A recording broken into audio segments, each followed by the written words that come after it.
Fixed overhead variance, ठीक है, जिसका मैंने आपको कुछ इस तरह का चार्ट बनवाया था फॉर्मूलेज के लिए। और इसके अलावा हमने यहाँ पर थोड़ा सा एक्सप्लेन भी किया था। तो मुझे बताओ, याद हो तो फिक्स्ड ओवरहेड वेरिएंस कितने तरीके से निकल सकता है? What are the two approaches to calculate fixed overhead variance?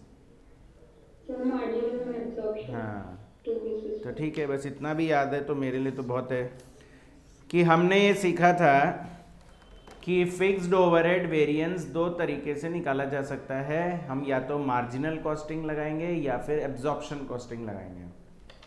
तो अगर मैं एक बार याद दिलाऊं तो हमने बोला था कि अगर मार्जिनल कॉस्टिंग लगाएंगे, अगर हम मार्जिनल कॉस्टिंग अप्रोच यूज़ कर रहे हैं तो सिर्फ एक ही वेरिएंस होता है, and that is fixed overhead expenditure variance.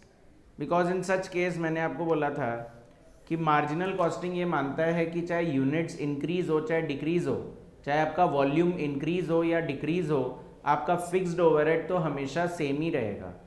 तो इस वजह से हमने बोला कि अगर फिक्स्ड ओवरहेड में डिफरेंस आएगा तो वो सिर्फ और सिर्फ किसकी वजह से आएगा? किसकी वजह से आएगा? इन्फ्लेशन की वजह से। किसकी वजह से? इन्फ्लेशन की वजह से। एंड उस इन्फ्लेशन वेरिएंस को ही हमने नाम दिया था फिक्स्ड ओवरहेड एक्सपेंडिचर वेरिएंस। फिर भी अगर किसी को याद नहीं हो, क्योंकि मैंने कल क्लास नहीं ली तो हो सकता है भूल गए हो आप, तो मैं एक बार फिर याद दिला देता हूँ क्विकली कि मैंने ये बोला था कि मान लो मेरा बजट है, ठीक है, और मेरा एक्चुअल है। अच्छा, बजट था कि 100 यूनिट्स बनाएंगे और 100 यूनिट्स बनाने में जो हमारा फिक्स्ड ओवरहेड लगना चाहिए वो 20,000 रुपीज़ का लगना चाहिए, ऐसा हमारा बजट है। अच्छा, एक्चुअल में क्या हुआ? हमने 100 की जगह 150 यूनिट्स बना दिए। हमने 100 की जगह 150 यूनिट्स बना दिए। 100 की जगह 150 यूनिट्स बना दिए। तो मुझे बताओ, 150 यूनिट्स बनाए तो उसमें फिक्स्ड ओवरहेड कितना लगना चाहिए? कितना? 20, और मेरा लग गया 22। तो क्या मैं ये बोलूँ कि मैंने ज़्यादा बनाया है इसलिए फिक्स कॉस्ट ज़्यादा हो गया है?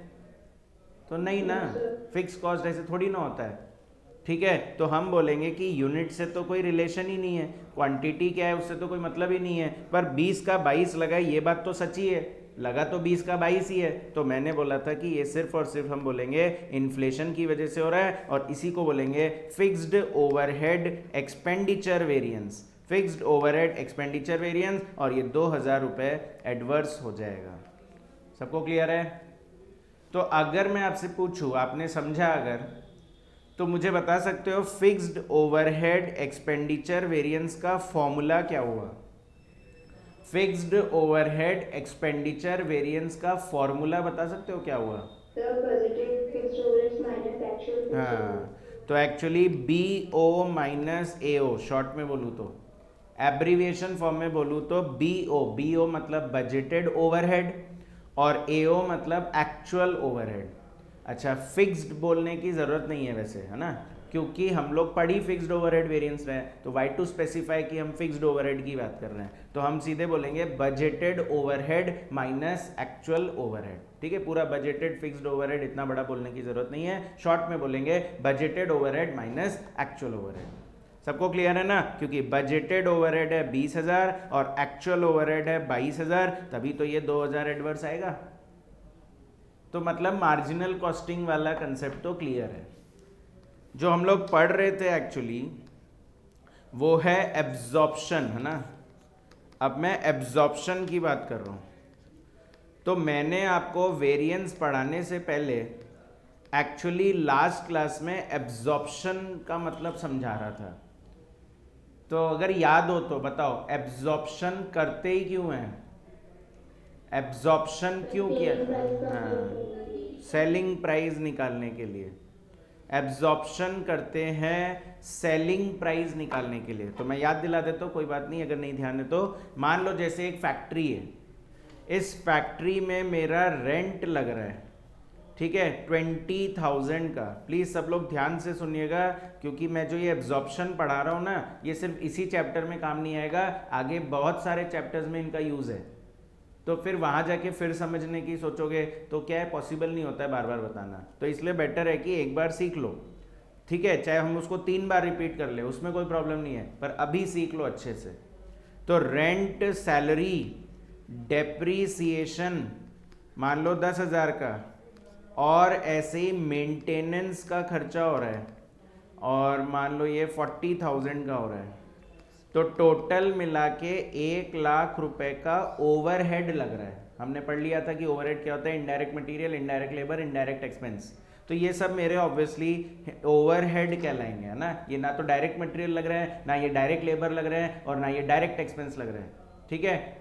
तो इसलिए हम बोलेंगे ये ओवरहेड है। और क्योंकि ये वॉल्यूम के अकॉर्डिंग चेंज नहीं होते हैं, रेंट वॉल्यूम के अकॉर्डिंग चेंज नहीं होता है, सैलरी वॉल्यूम के अकॉर्डिंग चेंज नहीं होता है, डेप्रीसिएशन अगर स्ट्रेट लाइन मेथड से या रिटन डाउन वैल्यू मेथड से लगा रहे हैं तो वो वॉल्यूम के अकॉर्डिंग चेंज नहीं होता है, और मेंटेनेंस भी वॉल्यूम के अकॉर्डिंग चेंज नहीं होता है। तो इसका मतलब मेरा फिक्स्ड ओवरहेड टोटल 1,00,000 रुपए का हो गया। इनको फिक्स्ड ओवरहेड बोलेंगे because they do not change according to volume. तो अब मैं बोल रहा था कि इस फैक्ट्री में ये ओवरहेड तो लगा रहे हैं, चलो समझ में आ रहा है, पर लगा क्यों रहे हैं, क्योंकि हम इसमें एक प्रोडक्ट बना रहे हैं, दैट इज प्रोडक्ट एक्स। तो हमें जानना है कि इस प्रोडक्ट एक्स की सेलिंग प्राइस क्या होगी। मान लो एक कस्टमर आ गया और वो पूछ रहा है कि बताओ आप ये एक्स प्रोडक्ट कितने में दोगे, तो हम क्या बोलेंगे, सेलिंग प्राइस ही तो पता लगाना है। और फिर मैंने आपसे पूछा था कि सेलिंग प्राइस निकालते कि कैसे हैं, तो आपने बोला था कि सर कॉस्ट में प्रॉफिट ऐड कर देते हैं, ठीक है, कॉस्ट शीट का सर पूरा फॉर्मेट बना देते हैं, और लास्ट में जाके सेल ही तो आता है सर, यानी सेलिंग प्राइस ही तो आता है। तो बिल्कुल सही, cost plus profit is equal to selling price होता है। अच्छा, कॉस्ट में क्या क्या आएगा सर, डायरेक्ट मटेरियल भी आएगा, कॉस्ट में डायरेक्ट लेबर भी आएगा, डायरेक्ट एक्सपेंस भी आते हैं, एक बार छोड़ देते हैं उसको क्योंकि नॉर्मली भी नहीं होते हैं वो क्वेश्चंस में, और फिर ओवरहेड। तो डायरेक्ट मटेरियल, क्योंकि हम एब्जॉर्प्शन पढ़ रहे हैं, एब्जॉर्प्शन जो है वो ओवरहेड के ऊपर अप्लाई होता है। मैंने आपको मटेरियल वेरिएंस पढ़ाया, मैंने आपको लेबर वेरिएंस पढ़ाया, वहां मैंने एब्जॉर्प्शन की बात क्यों नहीं करी। रिकवरी जो कंसेप्ट आपने पढ़ा हुआ है इंटर में, वो आपने कभी डायरेक्ट मटेरियल या डायरेक्ट लेबर में पढ़ा था क्या, नहीं, ये सिर्फ किस पे लगता है, ओवरहेड के ऊपर लगता है। तो इस वजह से मान लेते हैं कि डायरेक्ट मटेरियल तो मुझे दिया हुआ ही है कि 100 रुपए का मटेरियल लगेगा, डायरेक्ट लेबर भी मुझे दिया हुआ ही है कि 60 रुपीज़ का लेबर लगेगा। इन पे एब्जॉर्प्शन कॉस्टिंग मत लगा देना, ठीक है। ये direct material, direct labour variable cost होते हैं, और वेरिएबल कॉस्ट पे एब्जॉर्प्शन नहीं लगाते हैं, एब्जॉर्प्शन हमेशा फिक्स्ड कॉस्ट पे लगाते हैं, यानी ओवरहेड पे लगेगा। तो अब क्वेश्चन ये राइज हो रहा था कि ओवरहेड कितना आएगा, तो क्या मैं पूरा 1,00,000 रुपए का फिक्स्ड ओवरहेड यहां पर लिख दूं, तो वो तो गलत ही लग रहा है ना कि सर पूरा 1,00,000 थोड़ी ना लिखेंगे सर। सर आप 1 यूनिट का पूछ रहे हो, ये तो 1 यूनिट का लग रहा है सर, सेलिंग प्राइस तो सर 1 यूनिट की होती है ना, और आप जो ये फिक्स्ड ओवरहेड 1,00,000 रुपए खर्च कर रहे हो सर, ये 1 यूनिट का थोड़ी है, ठीक है। तो मैं बोलूंगा फिक्स्ड ओवरहेड का यूनिट से तो वैसे भी कोई रिलेशन नहीं होता है, तो क्या फर्क पड़ता है कि 1 है कि 2 है कि 3 है, पर वो कंसेप्ट से मार्जिनल कॉस्टिंग करते टाइम अप्लाई होता है। अगर एब्जॉर्प्शन कर रहे हैं तो हमें मानना पड़ेगा कि ये 1 यूनिट का तो नहीं है, ये अगर यूनिट्स ज़्यादा है तो ज़्यादा यूनिट्स के लिए, कम है तो कम यूनिट्स के लिए, जिसको हम लोग बोलते हैं बजटेड यूनिट्स। क्या बोलते हैं, बजटेड यूनिट्स। तो बजटेड यूनिट्स बताओ कितना आएगा, मान लो 20,000 या मान लो 2,000 है, तो बजटेड यूनिट्स है 2,000, बजटेड यूनिट्स है 2,000। तो मुझे बताओ हमारा 1,00,000 का फिक्स्ड ओवरहेड लग रहा है, वो 2,000 यूनिट्स के लिए। वैसे तो यूनिट से कोई मतलब ही नहीं होता है फिक्स्ड ओवरहेड को, पर वो कंसेप्ट मार्जिनल कॉस्टिंग का है। एब्जॉर्प्शन बोलता है नहीं, यूनिट्स के बेसिस पे ही लगता है। तो बताओ 1,00,000 का फिक्स्ड ओवरहेड है, वो 2,000 यूनिट के लिए है, तो 1 यूनिट का कितना हुआ। तो ये जो आप 50 बोल रहे हो ना, ये जो आप 50 बोल रहे हो ना, इसी को बोलते हैं रिकवरी रेट पर यूनिट।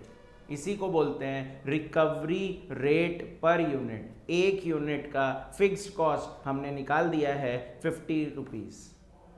पर कभी सोचो ऐसा कोई करता होगा क्या, रेंट लग रहा है तो ये थोड़ी बोलेगा एक यूनिट का 50 रुपये रेंट लग रहा है, ठीक है। कभी सैलरी देगा तो ये थोड़ी बोलेगा एक यूनिट की 10 रुपये सैलरी लग रही है।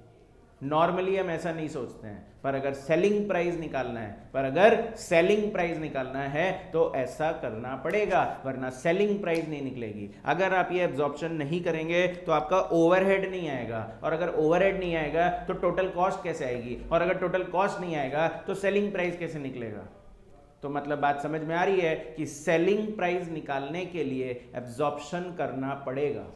ऐसा मानना पड़ेगा कि एक यूनिट पे फिक्स कॉस्ट कितनी लग रही है, 50। हम लोग ये बहुत इजीली बोल सकते हैं कि एक यूनिट में मटेरियल 100 रुपए का लग रहा है, एक यूनिट में लेबर 60 रुपए का लग रहा है, पर एक यूनिट में फिक्स कॉस्ट 50 रुपए का लग रहा है। ये थोड़ा अजीब लगता है बोलने में, पर ये टेक्निक ये बोलता है नहीं करोगे तो कैसे निकालोगे सेलिंग प्राइस। आपके पास कोई और अल्टरनेट है तो आप बता दो, नहीं है ना, तो इसलिए ऐसा करना पड़ेगा। तो हम यहाँ पर फिक्स कॉस्ट कितनी लिख देंगे, 50, क्योंकि मैं एक यूनिट की बात कर रहा हूँ तो एक यूनिट में फिक्स कॉस्ट कितनी हो जाएगी, 50। तो बताओ टोटल कॉस्ट कितनी हुई, टोटल कॉस्ट कितनी हुई, 210। और मान लो अगर हम 40 रुपीज़ का प्रॉफिट ऐड भी कर देते हैं तो सेलिंग प्राइस कितनी हो जाएगी, 250। तो मतलब जो कस्टमर मेरे पास खड़ा था, ठीक है, पूछ रहा था कि बताओ कितने का दोगे, तो एटलीस्ट अब उसे मैं बोल तो सकता हूँ कि हाँ भाई 250 रुपये में तुम्हें देंगे। सबको क्लियर है क्या यहाँ तक? एब्जॉर्प्शन समझ में आ रहा है क्या, एब्जॉर्प्शन क्यों करते हैं, क्या रीज़न है, ठीक है। अच्छा अब मुझे बताओ, अब मैंने इसके आगे बढ़ रहा हूँ। वैसे तो हमने ये उस लास्ट क्लास में भी डिस्कस किया था, पर मैंने एक बार फिर रिवाइज करा दिया। अब मैं इसके आगे का पूछ रहा हूँ। मुझे बताओ रिकवरी रेट पर यूनिट कितनी हुई, रिकवरी रेट पर यूनिट कितनी हुई, जल्दी बोलो प्लीज। 50। तो मुझे बताओ रिकवरी रेट निकालने का फॉर्मूला क्या हुआ, रिकवरी रेट निकालने का फॉर्मूला क्या था?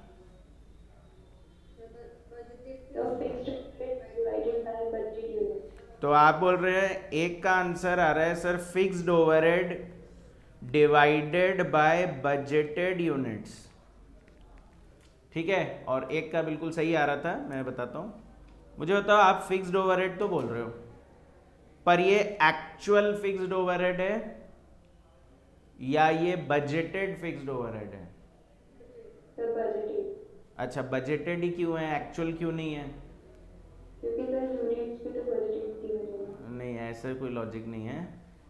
द लॉजिक इज, मुझे बताओ सेलिंग प्राइस एडवांस में निकाल के रखते हैं या जब हमारा बिजनेस चल जाता है उसके बाद सेलिंग प्राइस निकालते हैं? पहले से। कभी ऐसा थोड़ी होता होगा कि जैसे मान लो 1 जनवरी को मेरा बिजनेस शुरू हो रहा है, तो मैं ये थोड़ी बोलूँगा कि 31 जनवरी हो जाने दो, एक बार फिक्स कॉस्ट का पता लग जाने दो कितना लग रहा है, फिर सेलिंग प्राइस निकाल लेंगे। आप खुद सोचो क्या ये पॉसिबल है? क्या आप बोलना चाह रहे हो कि हम पूरे महीने बेचेंगे ही नहीं? सेलिंग प्राइस तो जब बिजनेस शुरू करेंगे, 1 जनवरी को अगर बिजनेस शुरू कर रहा हो तो मुझे तो 1 जनवरी को ही पता होना चाहिए ना कि मेरी सेलिंग प्राइस क्या होगी, तभी तो कस्टमर्स आएंगे और उनको बोलूंगा कि हाँ इतने में ले लो।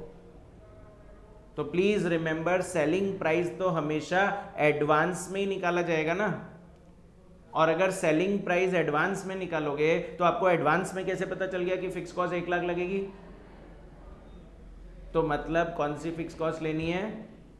बजटेड। कि एक एस्टीमेट तो लगा सकते हैं ना सर कि इतनी फिक्स कॉस्ट लग सकती है। तो बिल्कुल मैं भी यही बोल रहा हूँ कि फिक्स्ड ओवरहेड मत बोलना, बस खाली बजटेड फिक्स्ड ओवरहेड। यही रीज़न है कि दोनों ही चीज़ बजटेड ले रहे हैं।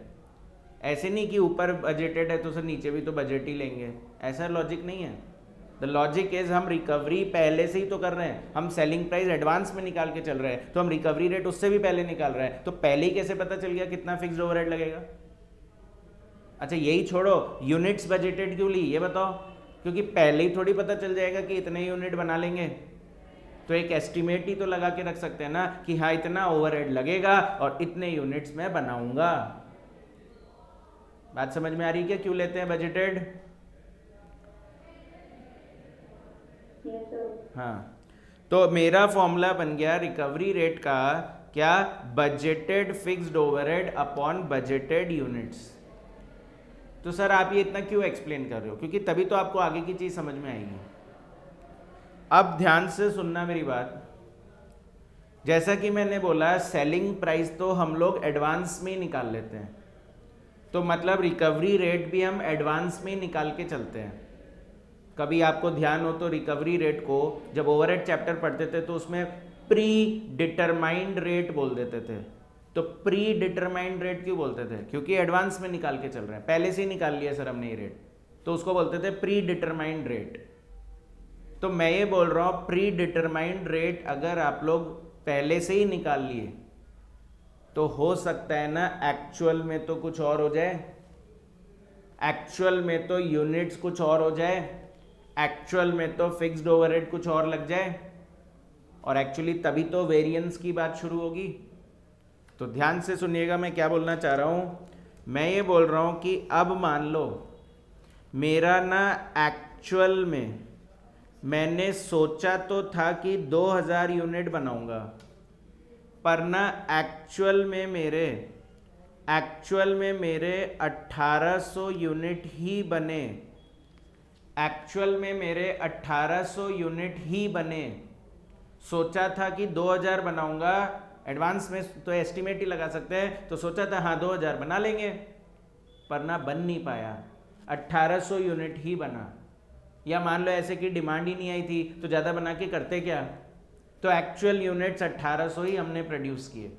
ये सब कुछ प्रोड्यूस बेसिस पे चलता है, इसका सेल्स से कोई रिलेशन नहीं है। हम कॉस्ट वेरिएंस पढ़ रहे हैं, तो कॉस्ट वेरिएंस प्रोड्यूस पे डिपेंड करता है। तो मैंने सोचा था 2000 बनाऊंगा, पर मेरे एक्चुअल में 1800 ही बने।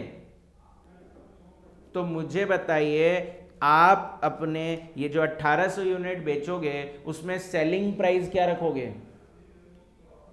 वापस से सेलिंग प्राइस निकालोगे या जो सेलिंग प्राइस निकाल ली वही चलेगा? बोलिए। नहीं, तो रॉन्ग। सेलिंग प्राइस दोबारा नहीं निकाला जाता। आप नहीं समझ रहे बात को। मैंने अपना बिजनेस शुरू किया 1 जनवरी को। जो मैं बोल रहा हूं ना उन बातों को बहुत ध्यान से सुनो तो अपने आप समझ में आ जाएगा। मैंने 1 जनवरी को बिजनेस शुरू किया, तब मैंने एक बजट बनाया था, फिर मेरा पूरा मंथ चला, ठीक है, और 31 जैन हुआ। तो मुझे बताओ ये जो एक्चुअल यूनिट्स आपको मैंने बताए ये आपको कब पता चलेगा? 31 जनवरी को। तो यू आर ट्राइंग टू से कि 31 जैन को जब मुझे एक्चुअल यूनिट्स पता चलेगा मैं फिर सेलिंग प्राइस निकालने बैठ जाऊं? तो फिर जो वो पूरे महीने बेचा वो कितने में बेचा? फिर समझ रहे हो बात को? सेलिंग प्राइस वापस थोड़ी निकल सकती है। हो गया गलत एस्टिमेशन, यही तो वेरिएंस है। अरे यही तो वेरिएंस हो जाएगा कि मैंने सोचा कुछ और था और हुआ कुछ और। इसका मतलब ये थोड़ी कि आप सेलिंग प्राइस दोबारा निकालने बैठ जाओगे। क्या आप पुराने कस्टमर्स को वापस बुलाओगे, लाओ लाओ तुमको 250 में बेच दिया था, नहीं नहीं तुम्हारी प्राइस तो ये होनी चाहिए? लॉजिकली सोचो, प्रैक्टिकली सोचो, क्या ये पॉसिबल है? नहीं। तो क्या है, सेलिंग प्राइस दोबारा नहीं निकाला जा सकता। तो मुझे बताओ क्या मैं रिकवरी रेट दोबारा निकालने बैठ जाऊं? नहीं ना। जब सेलिंग प्राइस ही नहीं निकालना मुझे दोबारा, तो मैं रिकवरी रेट क्यों निकालूं दोबारा? तो मतलब रिकवरी रेट यही लेके चला जाएगा कि हाँ हमारा रिकवरी रेट 50 रुपए, ठीक है 50 रुपए ही समझो आप। तो मुझे बताओ मैंने तो पर एक्चुअल में 1800 ही बेचे और एक यूनिट पे रिकवरी रेट में 50 मान के चल रहा हूं। एक यूनिट पे रिकवरी रेट मैं 50 मान के चल रहा हूं फिक्स कॉस्ट की। तो मुझे बताओ हर यूनिट पे 50 रुपए, मैंने 1800 ही बनाए हैं, तो बता सकते हो फिक्स्ड ओवरहेड कितना लगा? हर यूनिट पे 50 रुपए मान रहा हूं और 1800 यूनिट बने हैं, तो बताओ फिक्स कॉस्ट कितना लगा? क्या हो गया? 1800 यूनिट बना रहा हूं और हर यूनिट पे 50 रुपए की फिक्स कॉस्ट लग रही है, तो कितना फिक्स्ड ओवरहेड हुआ? आवाज़ नहीं आई वैसे, 90,000 रुपीज़ की फिक्स्ड ओवरहेड हो गई, 90,000 रुपीज़ की फिक्स्ड ओवरहेड हो गई। 1800 यूनिट मैंने एक्चुअल में बनाए और हर यूनिट पे 50 रुपए मुझे फिक्स कॉस्ट दिख रही है, तो मेरा फिक्स कॉस्ट कितना हुआ फिर 90,000। पर इसको हम एक्चुअल ओवरहेड नहीं बोलते हैं, इसी को बोला जाता है रिकवर्ड ओवरहेड, इसी को बोला जाता है एब्जॉर्ब्ड ओवरहेड, कि हमारा कितना ओवरहेड एब्जॉर्ब हुआ, कितना ओवरहेड हमने रिकवर किया। तो आप बोलोगे सर ये रिकवरी का क्या मतलब है, ये भी समझा दीजिए एक बार। मुझे एक बात बताओ, कस्टमर को हमने सेलिंग प्राइस कितनी बोली है, जल्दी बोलिए, फटाफट रिस्पॉन्स दिया करिए। 250। तो अगर मैंने कस्टमर को सेलिंग प्राइस 250 बोला है, तो मुझे बताओ ये जो 1800 यूनिट बेचूंगा मैं, ठीक है, उसमें कस्टमर मुझे हर यूनिट पे 250 रुपये देगा। तो क्या मैं बोलूँ, अगर कस्टमर मुझे 250 रुपये दे रहा है तो यानी फिक्स्ड ओवरहेड के नाम पे मेरा 50 रुपीज़ रिकवर हो रहा है। तो बस इसीलिए तो इसको रिकवरी बोलते हैं कि कस्टमर से हमने कितना रिकवर कर लिया। तो अगर कस्टमर मुझे 250 ही देगा तो मतलब फिक्स्ड ओवरहेड के तो 50 रुपये ही देगा ना, तो ये बन जाती है रिकवरी। इसीलिए तो इसको रिकवरी रेट बोलते हैं कि एक यूनिट बेचेंगे तो उस पर 50 रुपये रिकवर होंगे। अब तो मुझे बताइए, मैं सिंपल सा क्वेश्चन पूछ रहा हूँ, 1800 मैंने बनाए हैं और एक यूनिट पे 50 रुपये रिकवर होगा, तो कितना हुआ रिकवर, 90,000। मल्टीप्लाई तो करोगे, तो या तो इसको बोलेंगे रिकवर्ड ओवरहेड और या फिर क्या बोलेंगे, एब्जॉर्ब्ड ओवरहेड। अच्छा, आप ये बोल सकते हैं सर जैसे एक्चुअल में यूनिट्स बदल गई सर, सोचा तो था कि 2000 लगेगा बनेगा पर 1800 ही बना सर, तो क्या ऐसा नहीं हो सकता कि एक्चुअल ओवरहेड जो है वो भी हम लोग का कुछ और लग जाए सर, कि सर सोचा तो था कि 1 लाख का फिक्स्ड ओवरहेड लगेगा, पर मान लो ऐसा नहीं हो सकता कि 1,05,000 लग जाए। तो मैं बोलूँगा बिल्कुल हो सकता है, मैं तो बोल ही रहा हूँ, जो सोचते हैं क्या वो एक्चुअल में होगा, ये ज़रूरी थोड़ी है।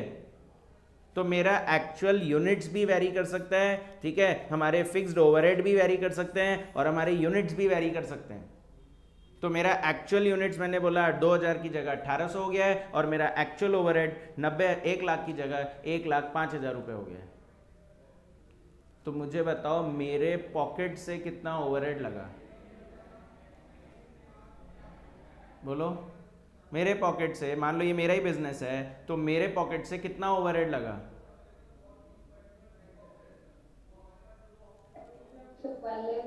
1,05,000। जो एक्चुअल ओवरहेड है वही तो हमने पे किया होगा।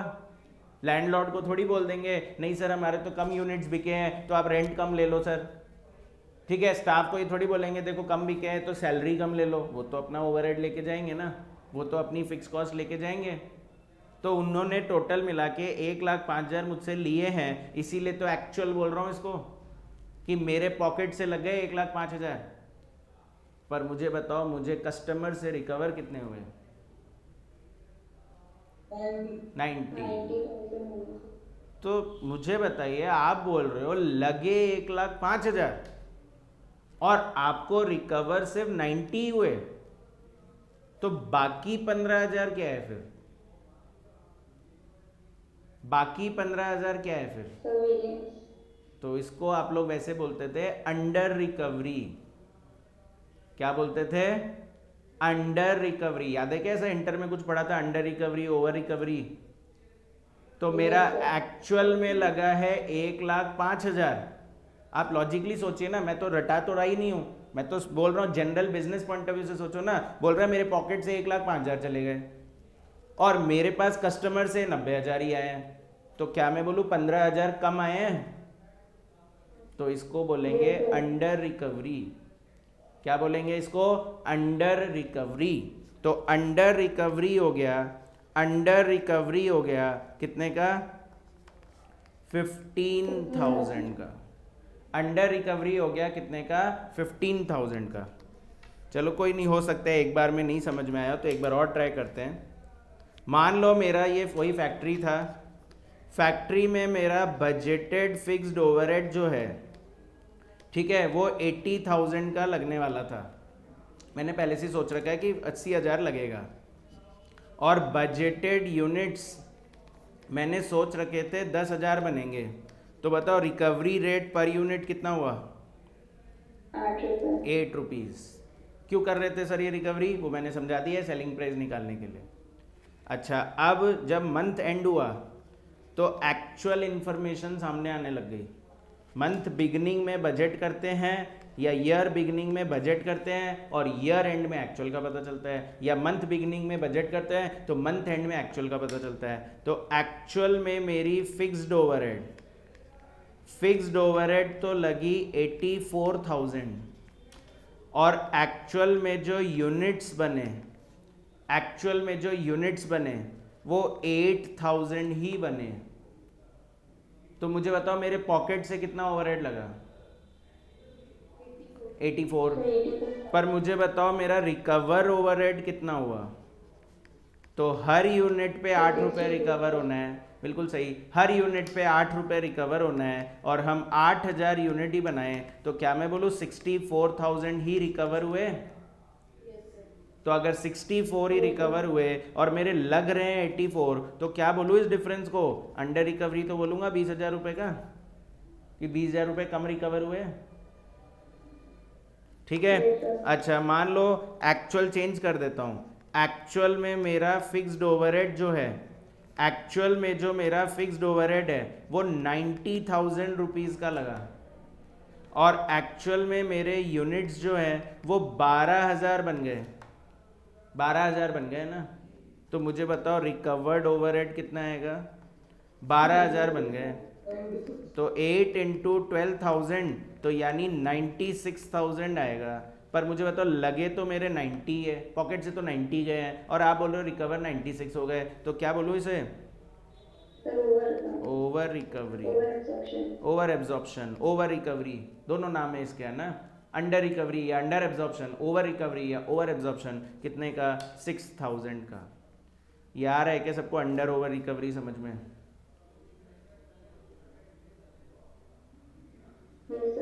तो क्या है ना, ये मैं क्यों समझा रहा हूँ उसका अगर मैं अब रीज़न बताऊँ, तो एक्चुअली ये जो अंडर रिकवरी हमने निकाला है और ये जो ओवर रिकवरी हमने कैलकुलेट की है, ये अंडर रिकवरी और ये ओवर रिकवरी, एक्चुअली इसी को as per absorption costing fixed overhead variance बोला जाता है। यही हमारा फिक्स्ड ओवरहेड वेरिएंस कहलाता है। क्या लग रहा है आपको? फिक्स्ड ओवरहेड, ये अंडर रिकवरी निकालने के लिए हमने किस किस ओवरहेड को कंपेयर किया? क्या लग रहा है आपको? हमने अंडर रिकवरी या ओवर रिकवरी निकालने, रिकवर्ड और हाँ, बजट से कहाँ कंपेयर किया मैंने? बजट से तो बस रिकवरी रेट निकाली मैंने खाली, ठीक है? उसको एक्चुअल यूनिट से मल्टीप्लाई किया तो 64,000 आया। तो 64,000 को आपने बजटेड 64,000 को आपने 80,000 से कंपेयर करके 20 निकाला है क्या? एक्चुअल से किया है। तो मतलब मैं ये बोल रहा हूँ अंडर रिकवरी ओवर रिकवरी किसका डिफरेंस होता है? रिकवर्ड ओवरहेड और एक्चुअल ओवरहेड का।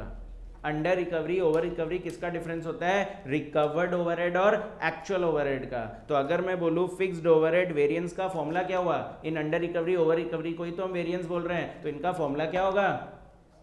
तो द फॉर्मूला विल बी, तो आरओ मतलब हो गया रिकवर्ड और एओ मतलब हो गया एक्चुअल।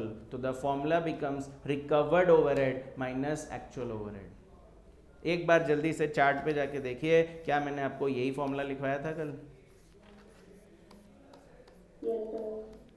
देख लो, फिक्स्ड ओवरहेड वेरिएंस लिखवाया था मैंने, है ना? तो फिक्स्ड ओवरहेड वेरिएंस का मैंने यही फॉर्मूला लिखवाया था, that is recovered overhead minus actual overhead. Logic समझ में आया ये फॉर्मूला ऐसा क्यों है? सबको क्लियर है क्या? ठीक है, चलिए अब बात आती है, आपको भी पता है कि हम सिर्फ मेन वेरिएंस निकाल के नहीं छोड़ते हैं।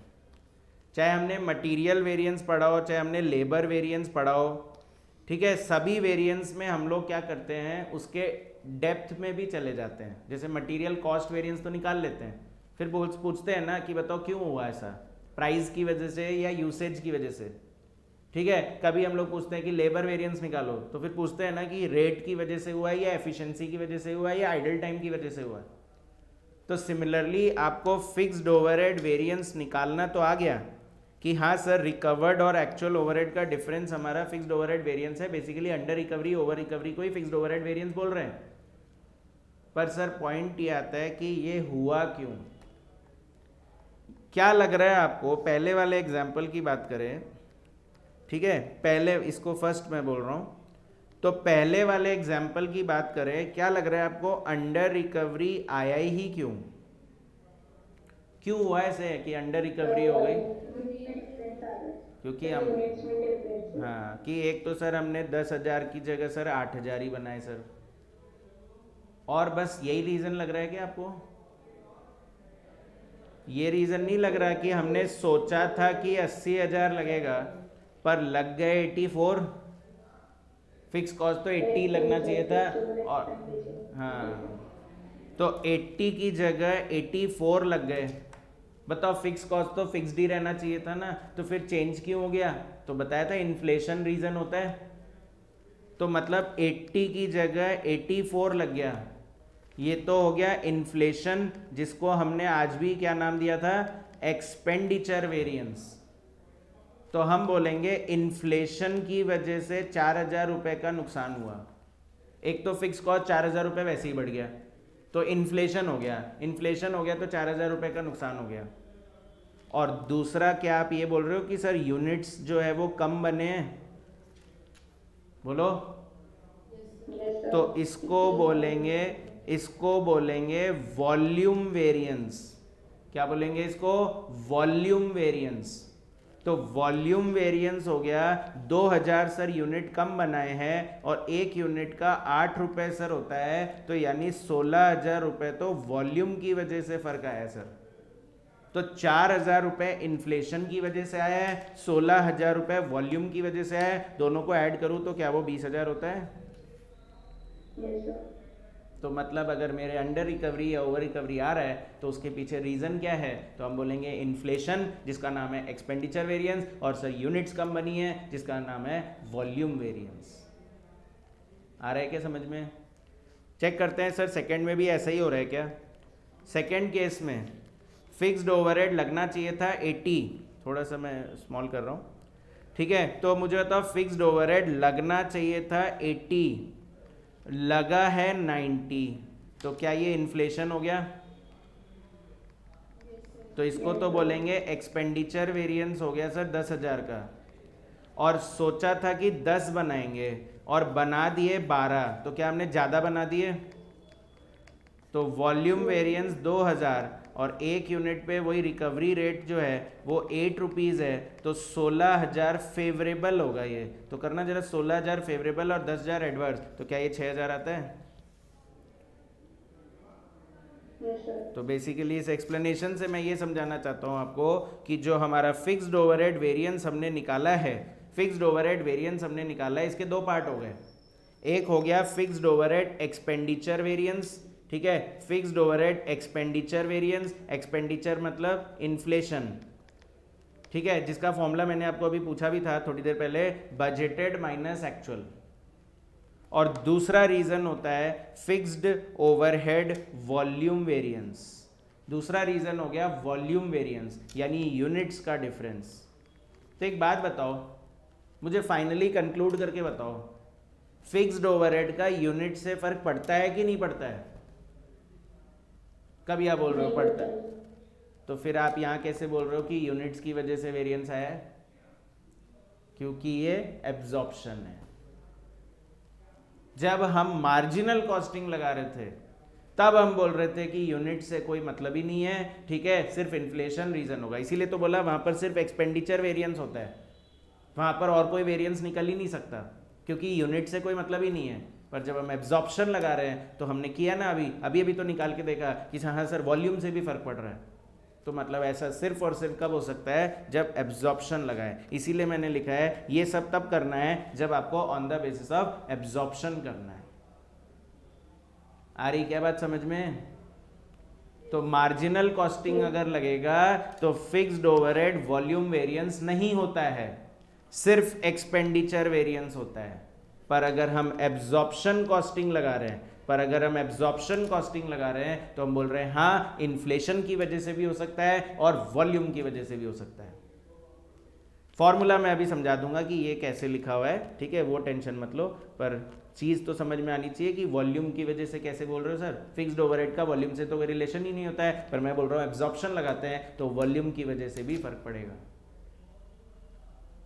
ठीक है, यहां तक कोई कंफ्यूजन? तो अब सुनो, एक बार रिपीट करते हैं डिफरेंट एग्जाम्पल लेके, है ना, थोड़ा डिफरेंट स्टाइल में भी लिखूंगा, ध्यान से देखना। मान लो मेरी बजटेड क्वांटिटी है और मेरा बजटेड फिक्स्ड ओवरहेड है। आप लोग को कंफ्यूजन नहीं हो इसलिए मैंने एफ वर्ड लिख दिया है, बाकी मैंने आपको समझा दिया है, हम पढ़ी फिक्स्ड ओवरहेड रहे हैं अभी, तो सिर्फ बजटेड ओवरहेड बोलोगे तो भी चलेगा। तो मान लो मेरा बजटेड फिक्स्ड ओवरहेड है 50,000 रुपए का, ठीक है। अच्छा, बजटेड क्वांटिटी मतलब क्या समझ रहे हो? क्या मतलब है बजटेड क्वांटिटी? इतना इनपुट डाला या इतना आउटपुट बना? आउटपुट। इसमें क्वांटिटी का मतलब है आउटपुट। ये बात सच है कि जब हम मटेरियल पढ़ते थे तो हम क्वांटिटी इनपुट को बोलते थे, पर क्या लगा आपको, जो मैं रिकवरी करवा रहा था, तो वो रिकवरी जब मैं करवा रहा था तो मैं आपको यूनिट्स दे रहा था, तो ये यूनिट्स जो है ये इनपुट समझ रहे थे या आउटपुट? आउटपुट ना। तो बस ध्यान रखना, अब क्वांटिटी का मतलब इनपुट नहीं है, अब क्वांटिटी का मतलब क्या है? आउटपुट। अब खुद ही सोचो, फिक्स कॉस्ट की कोई इनपुट थोड़ी होगी क्वांटिटी। फिक्स कॉस्ट तो हम यही बोलेंगे 50,000 लगा, उससे इतना बनना चाहिए, ठीक है ना। तो मान लो मैंने सोचा था कि 10,000 यूनिट बनेंगे, तो बताओ, ये दो इन्फॉर्मेशन दे दी मैंने आपको, फिक्स कॉस्ट 50,000 है और क्वांटिटी मेरी 10,000 है, ठीक है। तो बताओ क्या निकाल सकते हैं इससे? तो मतलब आपने मेरे बोले बिना ही एब्जॉर्प्शन लगा दिया उस पर, तो मतलब एग्जाम में भी यही करना है कि सर अगर क्वेश्चन में से फिक्स्ड ओवरहेड वेरिएंस लिखा हुआ आया तो हमको मार्जिनल से करना है या एब्जॉर्प्शन से? उसका आंसर मैं बता रहा हूँ कि आपको एब्जॉर्प्शन ही लगा के आना है। अगर क्वेश्चन बोलेगा कि मार्जिनल कॉस्टिंग से करो तो हम मार्जिनल कॉस्टिंग लगाएंगे। तो सर क्या ऐसा एक्चुअल में आएगा क्वेश्चन कि लिखा हुआ होगा मार्जिनल कॉस्टिंग से करो? यस, फाइनल लेवल में ऐसे क्वेश्चन आएंगे, ठीक है। तो फिलहाल याद रखना है, कुछ नहीं बोले तो क्या लगाना है? एब्जॉर्प्शन लगाना है। तो बता सकते हो रिकवरी रेट पर यूनिट कितनी हुई? 5 रुपीज़। अच्छा, फिर क्या हुआ? जैसा कि हमने बोला ये तो मंथ बिगनिंग या ईयर बिगनिंग में ऐसा एस्टिमेट लगा दिया जाता है। अच्छा, फिर एक्चुअल में मेरे 9,000 यूनिट्स बने और रिकवरी रेट पर यूनिट मेरी 5 रुपए की है, तो बताओ रिकवर्ड ओवरहेड कितना होगा? 45,000। तो मेरा रिकवर्ड ओवरहेड आ जाएगा 45,000। तो मैंने सोचा था कि 10,000 बनाऊंगा, 50,000 रुपये की फिक्स कॉस्ट लगेगी, पर मैंने तो 9,000 ही बनाए। और रिकवरी रेट मैंने आपको समझा दिया है कि चेंज नहीं होता है, सेलिंग प्राइस कोई बार बार थोड़ी चेंज करते रहते हैं, तो रिकवरी रेट तो सेम ही रहेगा ना एक्चुअल में भी। तो उससे मेरा रिकवर्ड ओवरहेड आ गया कितने का? 45,000 का। अच्छा, फिर हमने पूछा एक्चुअल में कितने लगे, एक्चुअल में फिक्स्ड कॉस्ट कितनी लगी, तो उसको बोलेंगे actual overhead, actual fixed overhead. तो मान लो मैं बोल रहा हूँ 51,000 रुपीज़ लग गए, ठीक है। तो बताओ पॉकेट से ओवरहेड कितने लगे? 51,000। हमको मिले कितने, रिकवर कितने हुए कस्टमर से? 45। तो क्या मैं बोलूँ 6,000 रुपये कम रिकवर हुए? Yes sir. तो हमने बोला यही हमारे लिए क्या कहलाएगा, क्या नाम दूँ इसको? Fixed overhead variance. ये मेन वेरिएंस हो गया, ठीक है। फिक्स्ड ओवरहेड वेरिएंस कितने का? 6,000 रुपये। अच्छा, एक बात बताओ, कम रिकवर हुए, ये हमारे प्रॉफिट पॉइंट ऑफ व्यू से अच्छा है या खराब है? लॉस है। लॉस है, तो इसीलिए तो एडवर्स बोलेंगे इसको। यानी शॉर्ट में बोलूँ तो अंडर रिकवरी एडवर्स होता है और ओवर रिकवरी फेवरेबल होता है। ठीक है, बाकी लॉजिकली सोचो, मेरे लग गए 51, मेरे पास तो 45 ही है, तो प्रॉफिट तो मेरा कम ही आएगा ना। ठीक है, अब मैं पूछूंगा कि क्या लग रहा है आपको कि 6,000 रुपये का नुकसान हुआ ही क्यों? तो पहले तो बताओ, क्या आपको यहाँ पर इन्फ्लेशन नजर आ रहा है? जल्दी बोलिए, इन्फ्लेशन दिख रहा है क्या? कैसे, कितना दिख रहा है? 50,000 सोचा था, 51,000 हाँ, तो सर 50 की जगह 51 लग गए, तो ये सर इन्फ्लेशन ही तो हुआ। फिक्स कॉस्ट तो बढ़नी ही नहीं चाहिए सर, फिक्स कॉस्ट तो सेम ही रहनी चाहिए, पर 50 की जगह 51 लग गया, तो 1000 रुपीज़ मतलब इन्फ्लेशन का है। तो एक्चुअली ये जो डिफरेंस है यही मेरा कहलाता है फिक्स्ड ओवरहेड एक्सपेंडिचर वेरिएंस। ठीक है, कितना? 1000। तो बताओ इन्फ्लेशन हुआ, ये मेरे लिए फेवरेबल या एडवर्स? एडवर्स ही तो बोलूँगा। अच्छा, दूसरा रीज़न क्या है? ये तो 1000 ही हुआ, टोटल तो 6000 का नुकसान हुआ है, तो हम बोल रहे हैं दूसरा रीज़न है वॉल्यूम वेरिएंस। तो बताओ वॉल्यूम कितना सोचा था, कितने बनाए मैंने?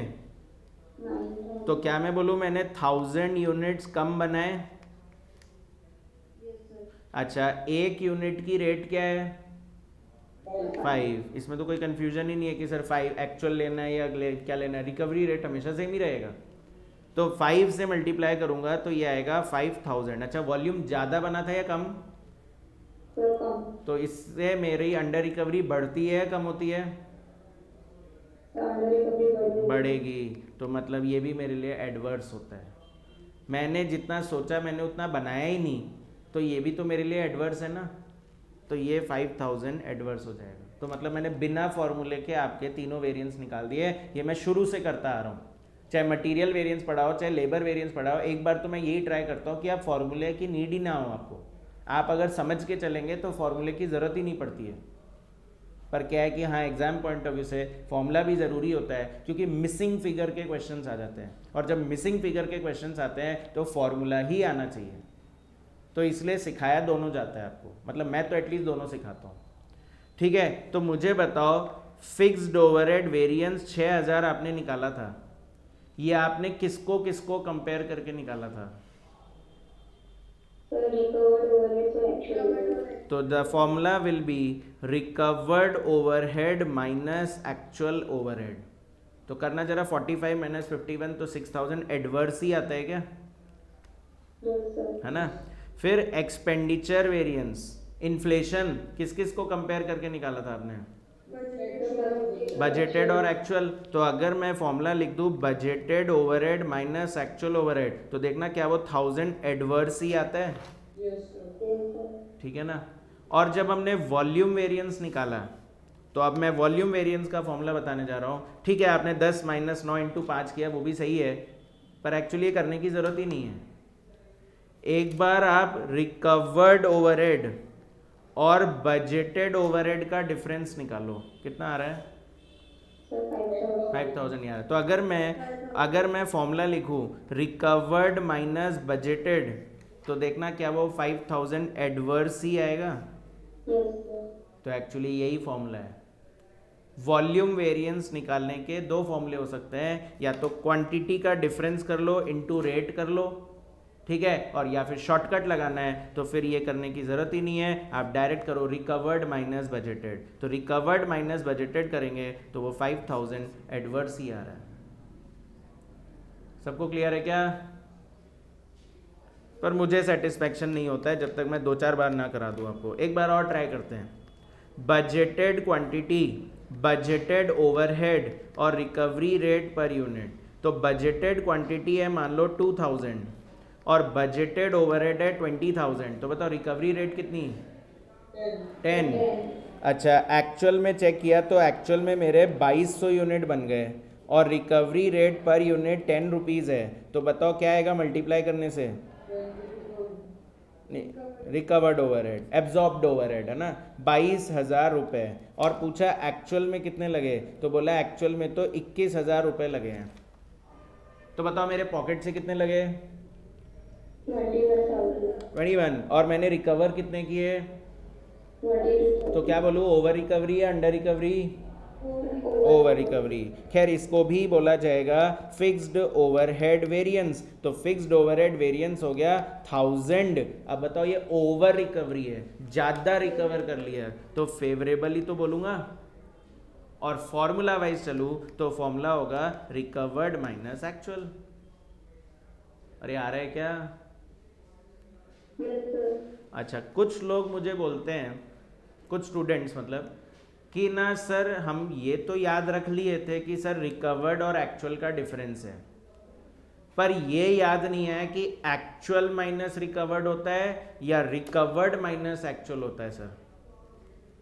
तो ना इसको इजी बनाने के लिए मैं बोलता हूँ कि आप ना एरो का साइन बना लेना। ये ठीक है, ये जो एरो का साइन है इसमें ये जो पॉइंट है ना, ये जो हमारा ऐसे वी शेप वाला जो पॉइंट है, इसको तो बोलते हैं एरो का head. This is the head point, ये हेड है एरो का। और ये जो हमारा पीछे वाला पॉइंट है इसको बोलते हैं टेल। क्या बोलते हैं? टेल। तो the formula is actually tail minus head. Tail minus head. तो बताओ टेल पे क्या है और हेड पे क्या है? एक्चुअल। तो बस फॉर्मूला याद रखने का इजी तरीका यही रहेगा, tail minus head, recovered minus actual. ठीक है। अच्छा, फिर उसके बाद हमने पढ़ा कि इसके दो पार्ट होते हैं सर। तो पहला होता है एक्सपेंडिचर वेरिएंस और दूसरा होता है सर वॉल्यूम वेरिएंस। ये सब बात तभी होगी जब एब्जॉर्प्शन चल रहा है। अगर एब्जॉर्प्शन नहीं चल रहा होता तो सिर्फ एक ही निकल रहा होता है, एक्सपेंडिचर। वॉल्यूम तो हम निकाल ही नहीं रहे होते क्योंकि उसमें तो रिकवरी होती ही नहीं है। ठीक है ना। तो खैर अभी हम लोग एब्जॉर्प्शन ही पढ़ रहे हैं, तो एब्जॉर्प्शन में तो दोनों ही निकालना है। तो मुझे बताओ इन्फ्लेशन नज़र आ रहा है क्या यहाँ पर?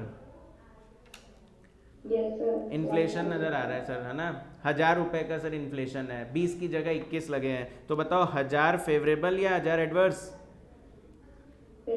एडवर्स। तो हमको समझ में तो आ रहा है सर कि बजटेड और एक्चुअल के डिफरेंस से निकलता है इन्फ्लेशन। पर सर बजट माइनस एक्चुअल होगा फॉर्मूला या एक्चुअल माइनस बजट होगा? तो मैं बोल रहा हूं कि एरो बना लेना कुछ इस तरह का। ठीक है, तो बताओ फॉर्मूला क्या होना चाहिए? तो the formula is budgeted overhead minus actual overhead. ठीक है, बस एरो के अकॉर्डिंग चलो। तो budgeted minus actual, tail minus head. ठीक है। वॉल्यूम वेरिएंस की बात करूं, वॉल्यूम 2000 बनना चाहिए था, 2200 बना। कितने ज़्यादा बन गए?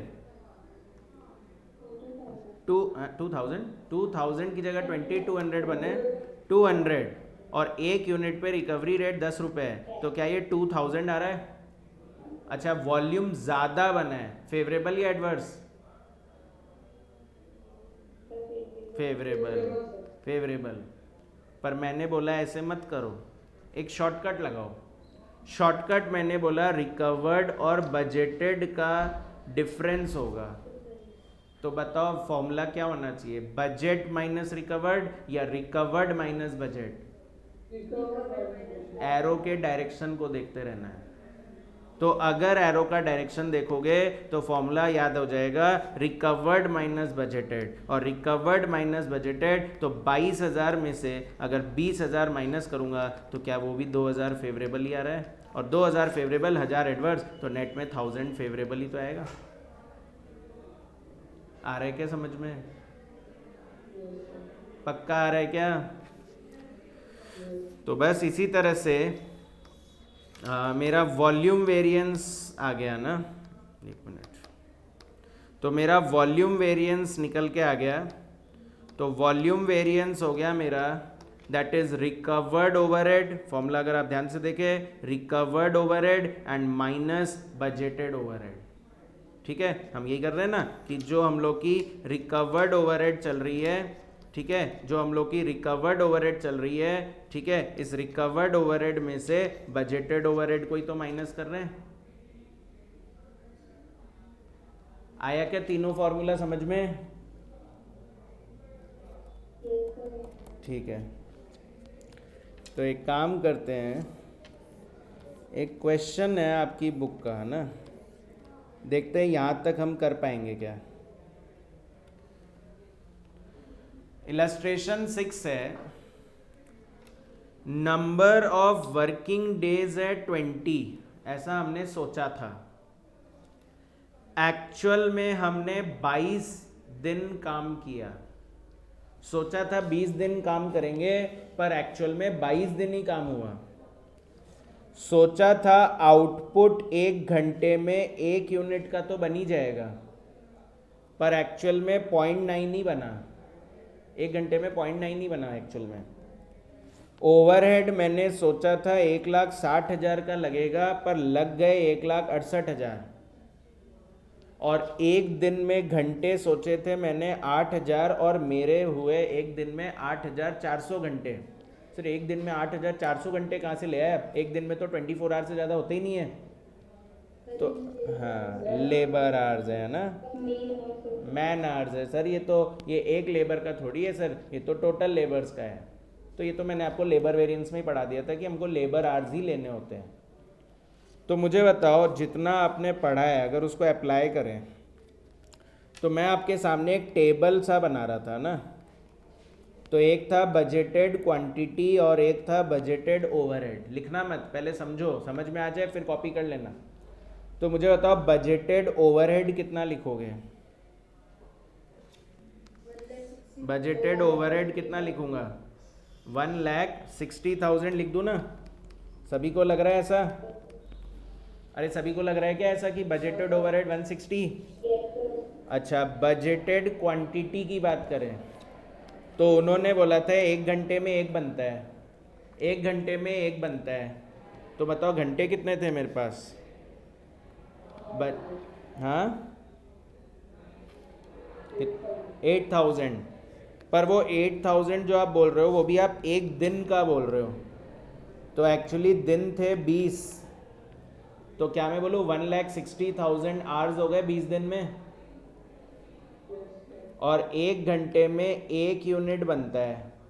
तो क्या मैं बोलूँ 1,60,000 आवर्स में 1,60,000 यूनिट्स ही तो बनेंगे। तो बताओ दोनों को डिवाइड करूँ तो क्या आएगा? Recovery rate per unit. ऐसे शॉर्ट में बोलने से काम नहीं चलेगा। देखो रिकवर, ठीक है, पूरा बोलना है। क्या? Recovery rate per unit. अच्छा, फिर एक्चुअल क्वांटिटी चाहिए। तो बताओ एक्चुअल में एक दिन में कितने घंटे थे? 8,400। अच्छा, एक्चुअल में दिन कितने हैं? और 1 घंटे में वो बोल रहा है 0.9 ही बनेगा। तो इंटू 0.9 करूँ तो बताओ कितना होता है? 1,66,320। और आगे आपको पता है क्या करना है? इसको रिकवरी रेट पर यूनिट से मल्टीप्लाई करेंगे 1 रुपी। तो बताओ क्या इससे मेरा रिकवर्ड ओवरहेड आ जाएगा? 166,320।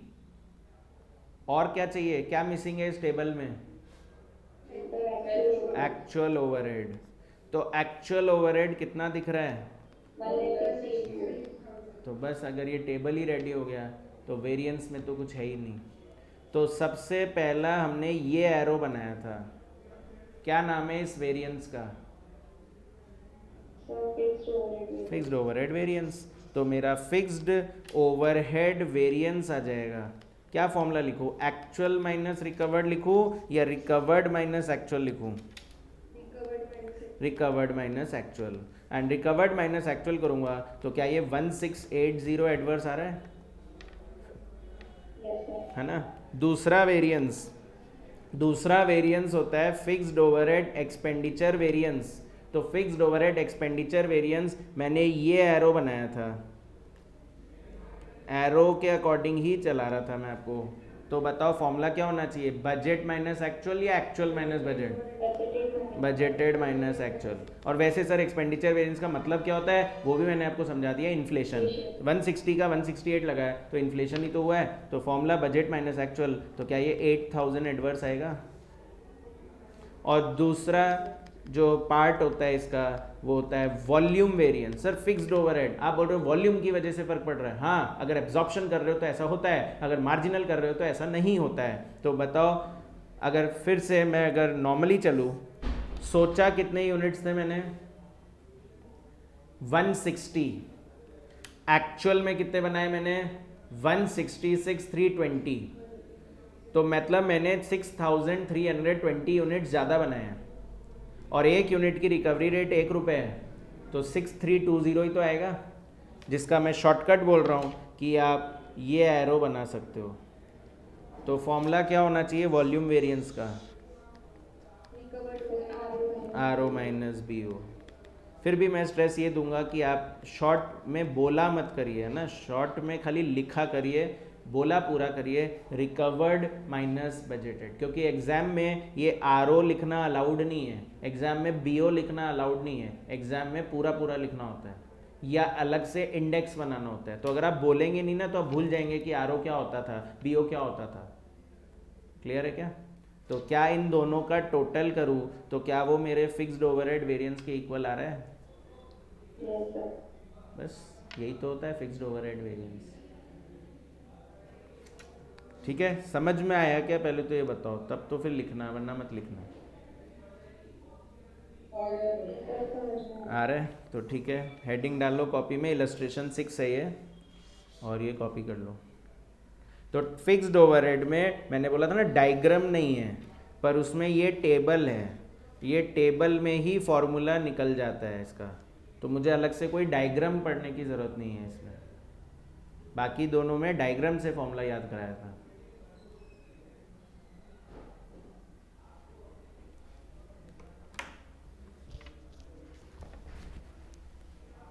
तो हालांकि इसमें अभी और भी वेरिएंस है, फिक्स्ड ओवरहेड में टोटल 7 वेरिएंसेस होते हैं, टोटल 7 वेरिएंस होते हैं इसमें। मैंने आपको अभी सिर्फ 3 पढ़ाए हैं, तो कोई बात नहीं, बाकी 4 पढ़ने में ज़्यादा टाइम नहीं लगेगा, अब वो बहुत क्विकली हो जाएगा। ठीक है, पर ये 3 वेरिएंस पढ़ाने में, समझाने में थोड़ा सा एक्स्ट्रा टाइम लगता है। तो फिक्स्ड ओवरहेड वेरिएंस क्या है, पढ़ाने में थोड़ा सा लेंदी है, कि मैं पढ़ा रहा हूँ, परसों भी पढ़ाया था, आज भी पढ़ा रहा हूँ, कल भी पढ़ाऊँगा, थोड़ा सा टाइम लगेगा, पर एक बार सीख जाओगे तो सबसे ईजी वेरिएंस होता है ये, मटेरियल और लेबर से भी इजी होता है ये। और उसका रीज़न बता देता हूँ, क्योंकि इसमें स्टैंडर्ड तो बना ही नहीं रहे हम लोग, गड़बड़ ही सारी स्टैंडर्ड बनाने में हो जाती है। तो फिक्स्ड ओवरहेड में स्टैंडर्ड बनाने की तो ज़रूरत ही नहीं पड़ी, तो बल्कि ये कंपैरेटिवली इजी लगने लग जाएगा आपको, पर एक बार तो समझने में टाइम लगेगा।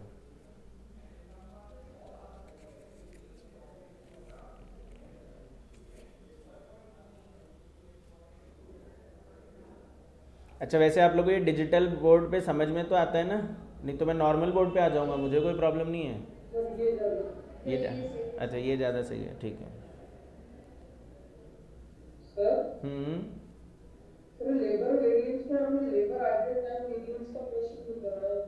हाँ, मैंने बोला था ना कि ऐसा मत सोचना कि मैंने लेबर पे सिर्फ एक ही क्वेश्चन कराया तो ख़त्म हो गया टॉपिक। बोला था ना आगे जाके और भी क्वेश्चंस है जिनमें सब आ जाएगा ना।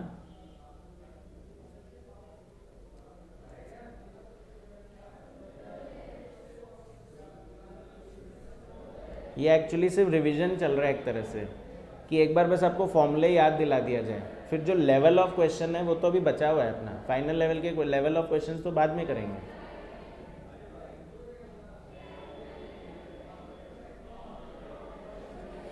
लिख लिया सबने?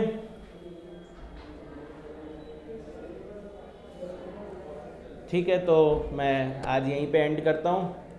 ठीक है, कल बाकी 4 वेरिएंट्स और पढ़ा दूँगा। ठीक है।